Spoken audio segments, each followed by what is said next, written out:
মাহাতর ভিতরে এগুলাই করে, মানে এই 6 মাস বানাবে, আগামী 6 মাস আরামে রান্না করে খাবে। এই গোবরের ভিটা বানাইতেছি। এই গুইটা দিনে কয়টা বানান আপনি? দিন তো মেলায় বানান যায়।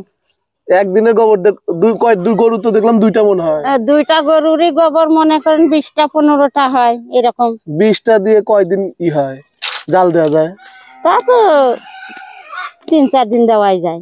এই যে হাত দিয়ে নাড়তেছেন, ঘৃণা করে না? না, কিসের ঘৃণা? হাত দিয়ে লাগতেছি, তারপরে ধুমু, সাবান দিয়ে ধুমু। মাহাতো পাড়া তো এগুলা কাজ স্বাভাবিক ব্যাপার, তাই না? আমাদের মাহাতর ভিতরে এগুলাই করে।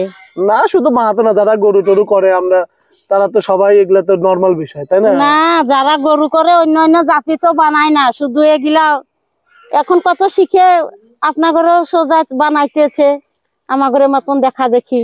আচ্ছা, আশেপাশে যারা করে আমাদের বাড়ির সাথে বাড়ি আছে না, তারাও এগুলা বানাইতেছে। তারা মানে একবার শুকায় গেলে মানে সুন্দর করে ই করা লাগে, শুধু গোবর একটা শোলা আর এই শুধু শুকায় দিলে তো হয়ে গেল জ্বালানি, তাই না? হ্যাঁ হ্যাঁ। কাকির নাম জানি কি বলছিলেন? নাম বললাম মিনতি রানী মাহাতো। মিনতি রানী মাহাতো। আমরা এসেছিলাম ঠিক নিমগাছি, সিরাজগঞ্জের নিমগাছি বাজারের পাশে, গ্রামের নাম গথিতা, পূর্বপাড়া, নয়া পুকুরের পাশে।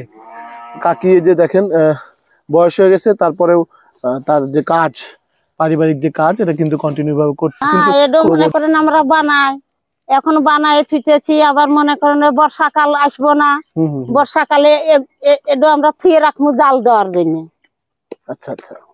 আমাদের 6 মাস চলে যায় এই দিয়ে। মানে এই 6 মাস বানাবে, আগামী 6 মাস আরামে রান্না করে খাবে। হ্যাঁ হ্যাঁ হ্যাঁ।